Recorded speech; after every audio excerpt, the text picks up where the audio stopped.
para todos. Estamos aqui hoje com mais um estudo do canal PR Eliezer Oficial. E eu peço a você aí que você se inscreva no canal para que você possa receber as notificações aí dos estudos, dos vídeos. Assinala lá o sininho e acompanhe aí os estudos. Faça o seu comentário. Se você gostou, dá o seu likezinho aí. Repassa para 2, 3 amigos seus, porque a intenção aqui do canal é propagar a palavra de Deus. E eu estou aqui com um assunto que eu considero relevante, como os demais assuntos que eu tenho abordado, sobre o tema o Tribunal de Cristo. Você já ouviu falar sobre essa expressão? Ela está na Bíblia. E o que seria o Tribunal de Cristo? Não está relacionado ao trono branco, que é o juízo final, e nem ao juízo das nações, que está lá em Mateus 25, cujo critério ali, a nível de nação, o Senhor vai julgar as nações que perseguiram Israel ou omitiram ajuda a Israel. Isso também são assuntos interessantes, mas que eu não pretendo abordar aqui de maneira pormenorizada. Mas eu quero hoje falar sobre o Tribunal de Cristo. Em 2 textos, na Epístola de Romanos e a Epístola de Coríntios, aparece essa expressão que nós vamos ver o significado no grego. Lá em Romanos 14, versículo 10 ao 12, o apóstolo Paulo diz assim: mas tu, por que julgas teu irmão? Ou tu também, por que despreza teu irmão? Pois todos havemos de comparecer ante o tribunal de Cristo. Agora veja o versículo onde muitas pessoas usam fora do contexto. Porque está escrito: como eu vivo, diz o Senhor, que todo joelho se dobrará a mim, e toda a língua confessará a Deus. Veja que esse versículo está dentro do contexto do tribunal de Cristo. De maneira que cada um de nós dará conta de si mesmo a Deus. Não é o pastor que vai dar conta de si, não. Das suas obras, não. É você que vai dar conta das suas obras. O pastor, ele vai dar conta do seu pastoreio, né? Claro que ele vai responder a maneira como ele tratou o rebanho, mas ele não vai dar conta das suas obras. Cada um dará conta de si. Em 2 Coríntios 5,10 diz: porque todos devemos comparecer ante o tribunal de Cristo, para que cada um receba segundo o que tiver feito por meio do corpo, o bem ou o mal. Então é o tribunal dos galardões. Vai ser julgado as nossas obras para efeito de galardão. A palavra tribunal aqui no grego é a palavra bema. Bema significa literalmente degraus, por onde se subia a uma plataforma feita de madeira ou feita de pedra, aonde tinha uma cadeira, onde o juiz estava sentado para julgar. Essa plataforma, o bema, também era usado nos Jogos Olímpicos da Antiga Grécia, e ali o vencedor subia para receber uma coroa de louro, uma coroa corruptível, que o apóstolo Paulo faz até menção a isso, quando ele diz, lá em 1 Coríntios 9, 24 e 27, não sabeis vós que os que correm no estádio, todos na verdade correm, mas um só leva o prêmio. Correi de tal maneira que o alcanceis. Todo aquele que luta de tudo se abstém. Eles o fazem para alcançar uma coroa corruptível, que era essa coroa de louro. Nós, porém, uma incorruptível. A coroa aqui é símbolo do galardão. Não é literalmente uma coroa. Deus não vai ficar enchendo de pedrinha uma suposta coroa que você tenha. Não é nada disso. Ninguém vai ficar lá no reino de Deus, todo mundo andando para lá e para cá, com coroas na cabeça. Isso são símbolos de galardão, de honra. Pois eu assim corro, não como a coisa incerta. Assim combato, não como batendo no ar. Antes subjugo meu corpo e o reduzo à servidão, para que, pregando aos outros, eu mesmo não venha de alguma maneira a ficar reprovado. Então o apóstolo Paulo tinha receio de chegar no bema. Ele não está se referindo a algum medo de perder a sua salvação, Ele está falando de galardão, ser reprovado quanto ao galardão no dia do julgamento do tribunal de Cristo, do Bema. É isso que ele está falando. Então ele corria com objetivo, não lutava como alguém que estava dando um murro no ar, mas ele era alguém que fazia as coisas na certeza de que ia vencer.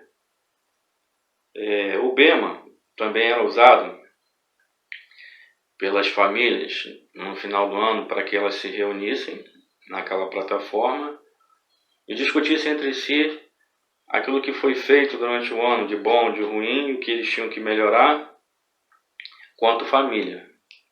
Então, o Bema, juntando esses significados, significa uma reunião em família, onde cada um vai receber aquilo pelo qual fez, por merecimento, e isso é o Bema. Então, quando nós formos arrebatados, nós vamos estar diante da face de Cristo e seremos submetidos a esse julgamento do Bema no reino dos céus. E como eu já tenho explicado em outros vídeos, nós não vamos morar no céu. Nós vamos no céu, não para o céu, no céu, mas voltaremos. E um dos motivos nos quais nós vamos para o céu é para que recebamos o galardão. Tem o casamento, tem as bodas, o recebimento do galardão. E quando voltarmos para o reino, esses galardões estão relacionados à função que nós vamos exercer aqui no reino de Deus. Então cada um já vai descer com Cristo sabendo a sua função. A palavra galardão, no grego, é a palavra mistos. Mistos significa galardão, recompensa, salário, reconhecimento. Então é algo que está relacionado à obra meritória. É diferente da salvação. A salvação é pela graça, mas o galardão é por merecimento. Então temos que diferenciar salvação de galardão. Nem todos que serão salvos receberão galardão. O apóstolo Paulo explica isso quando ele faz a analogia das nossas obras com materiais perecíveis e materiais que resistem ao fogo. O fogo ali é o juízo de Deus, que vai provar as nossas obras, vai lamber as nossas obras, vai provar as nossas obras. O fogo de Deus é o paladar de Deus, o juízo de Deus, apurado, que vai nos reprovar quanto às nossas obras. Não digo obras morais, mas o serviço cristão. Quanto às nossas obras, nós seremos provados. E se as nossas obras for reprovado, contudo mesmo, será salvo como alguém que escapa do fogo, como alguém que escapa do incêndio. Então Paulo vai explicar isso, e se eu tiver um tempinho aqui, a gente vai falar um pouco mais sobre isso.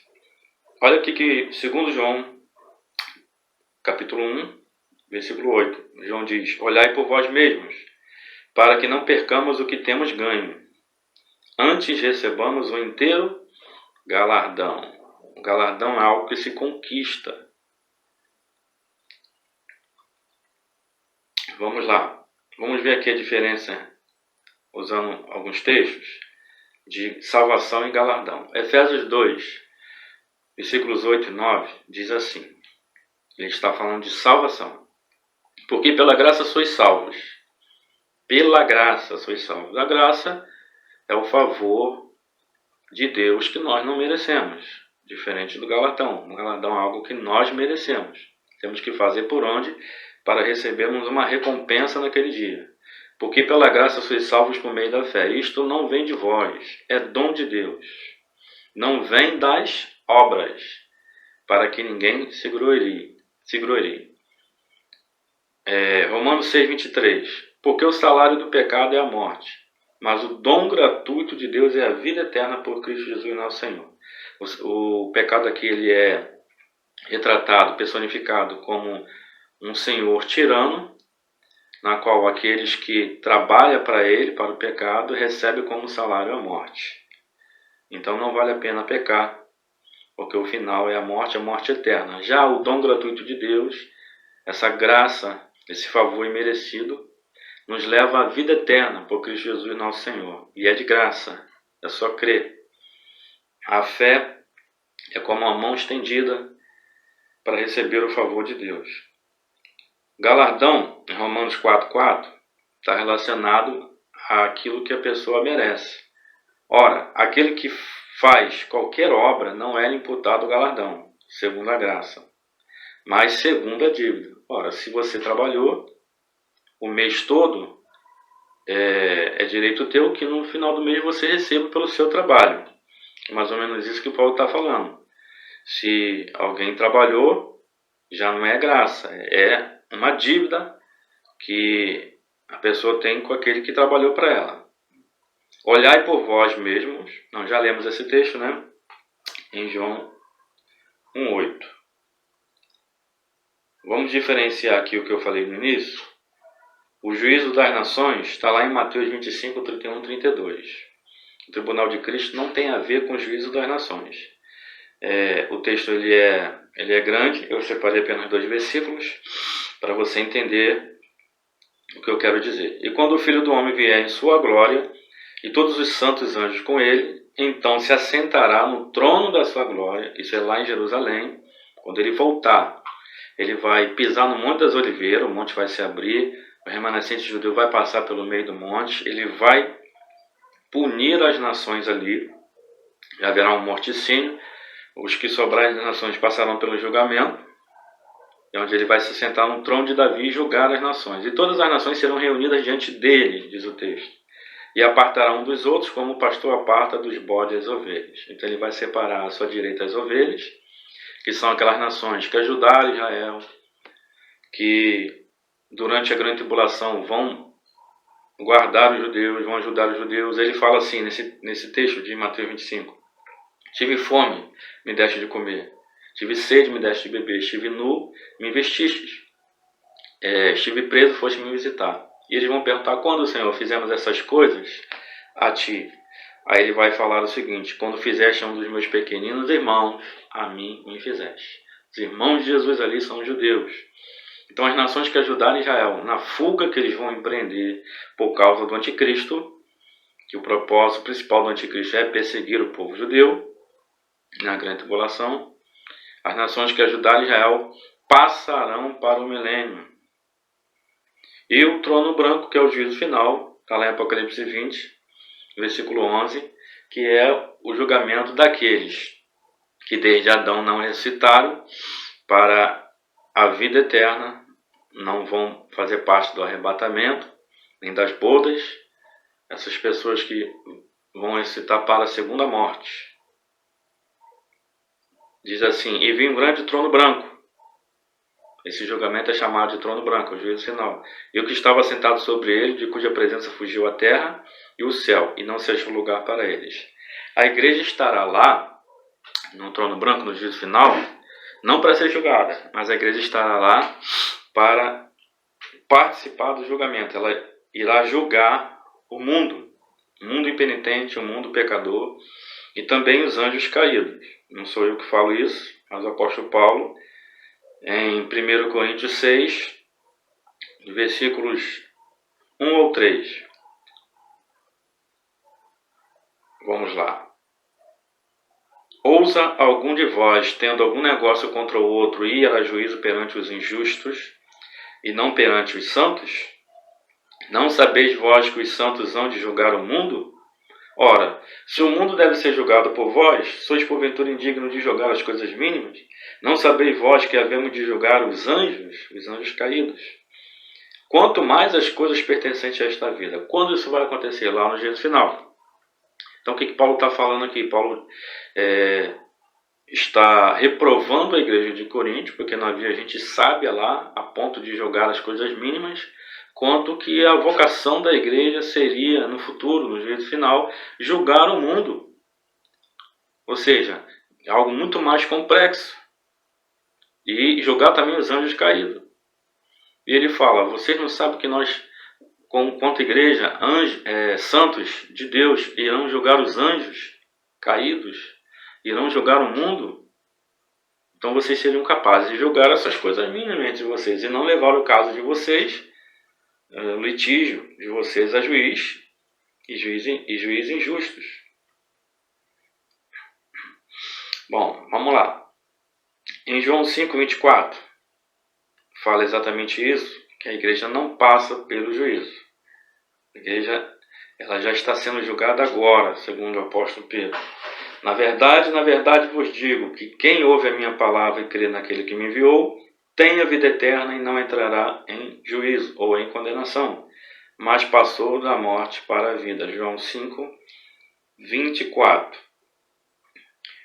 Em 1 de Pedro 4:17 e 18, Pedro deixa bem claro que a igreja já está sendo julgada agora, por isso que nós, muitas vezes, quando erramos, somos disciplinados, somos corrigidos como filhos, para que nós não sejamos condenados com o mundo, porque a ideia é que muitas vezes Deus deixa sem correção os ímpios, porque Ele vai cobrar no juízo final os atos dessa pessoa ímpia.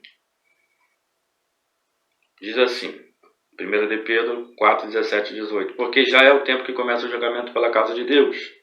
E se primeiro começa por nós, qual será o fim daqueles que são desobedientes ao Evangelho?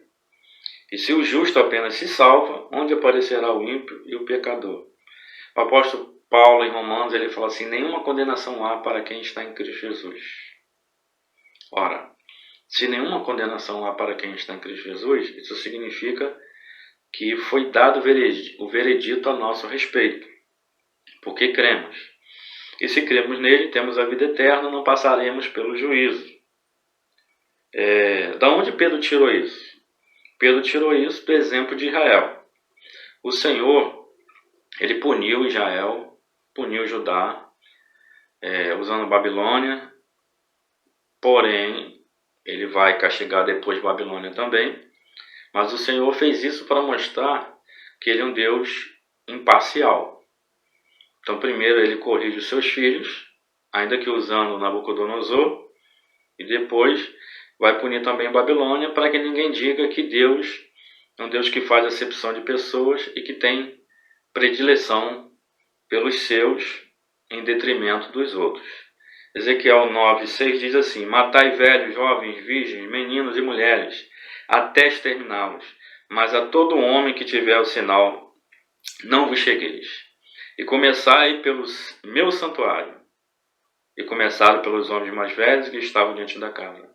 Essa expressão, começai pelo meu santuário, faz consonância com o que Pedro falou, que o juízo começa pela casa de Deus.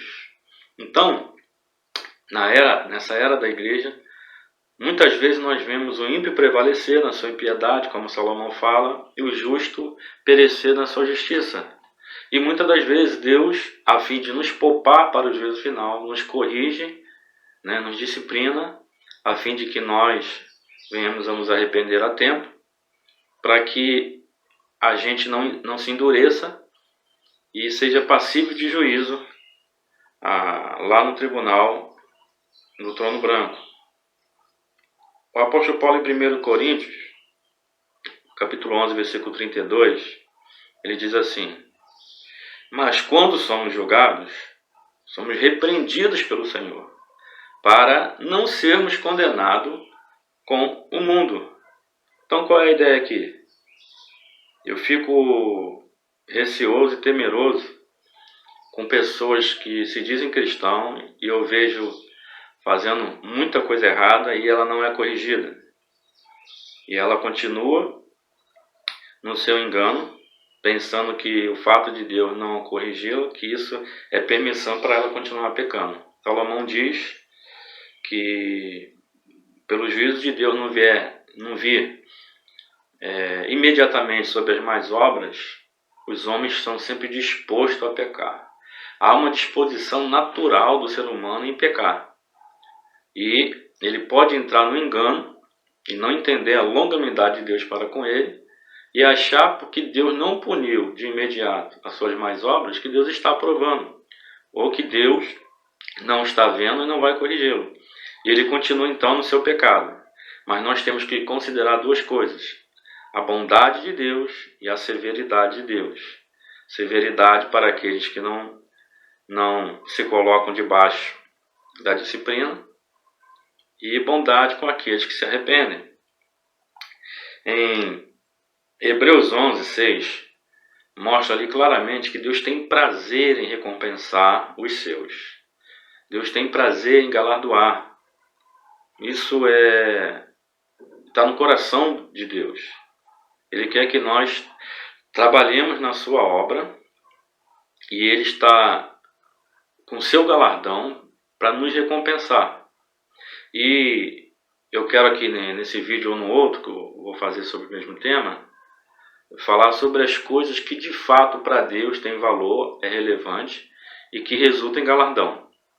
Porque nem tudo que fazemos, né, supostamente para o Senhor, na obra do Senhor, vai resultar em galardão.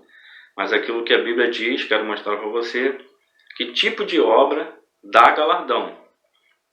Então lá em Hebreus 11:6 diz assim: ora, sem fé é impossível agradar-lhe, porque é necessário que aquele que se aproxima de Deus creia que Ele existe e que é galardoador dos que o buscam. Deus gosta de recompensar aqueles que o buscam. Apocalipse 22:12 diz assim: e eis que cedo venho, o meu galardão está comigo, para dar a cada um segundo a sua obra. Glória a Deus. Eu vou te dar aqui um exemplo de galardão. Vou te dar um exemplo aqui do galardão e não das obras que resultam em galardão. Um dos galardões é esse aqui, que Jesus retrata na parábola das 10 minas. Diz assim: ouvindo eles estas coisas, ele prosseguiu e contou uma parábola, porquanto estava perto de Jerusalém e cuidavam que logo se havia de manifestar o reino de Deus. Então os discípulos esperavam o reino de Deus para aquela época. E Jesus, através da parábola, vai mostrar que existe um tempo ainda a se cumprir e que não era aquela época. Ele diz assim: disse, pois, certo homem nobre partiu para uma terra remota, uma terra distante, a fim de tomar para si um reino e voltar depois. Então já nessa parábola Jesus está falando que ele precisa ir aos céus, receber do Pai as chaves do reino, a autoridade do reino. Quando ele ressuscita, é dito que foi-lhe dado todo o poder nos céus e na terra. E ele vai receber essas chaves do reino para sempre, para reinar no trono de Davi em Jerusalém, na terra. Milênio é o início do reino. E chamando 10 servos seus, deu-lhes 10 minas e disse: negociai até que eu venha. Mas os seus concidadãos, os judeus, o odiavam-no e mandaram após ele embaixadores, dizendo: não queremos que ele reine sobre nós. Nós sabemos pela história que eles escolheram César e rejeitaram Jesus. E aconteceu que, voltando ele depois de ter tomado o reino, disse que lhe chamassem aqueles servos a quem tinha dado dinheiro para saber com que cada um tinha ganhado negociando. E veio o primeiro dizendo: Senhor, a tua mina rendeu 10 minas. E ele disse: bem está, servo bom, porque no mínimo foste fiel, sobre 10 cidades terás autoridade. Eu queria frisar isso aqui para você. No céu? Não. Está falando do milênio. Ou seja, dependendo do quanto você granjear, vai depender da tua posição no reino. 10 cidades. Essa pessoa será um governador de uma decápolis, de 10 cidades. Porque é um reino. Estou te dando um exemplo aqui simples. E veio o segundo dizendo: Senhor, a tua mina rendeu 5 minas. E este disse também: sê tu também sobre 5 cidades. Olha o que diz Apocalipse 2:26, em consonância com o que eu acabei de ler. E ao que vencer e guardar até o fim as minhas obras, As minhas obras têm que ser obras em Deus. Eu lhe darei poder sobre as nações, em consonância com a parábola. Nós vamos reinar junto com Ele no milênio, tendo as nossas responsabilidades e funções. Eu vou deixar para o próximo vídeo. Nós vamos aprender que tipo de obra resulta em galardão. Aguarde aí o próximo vídeo. Lehitra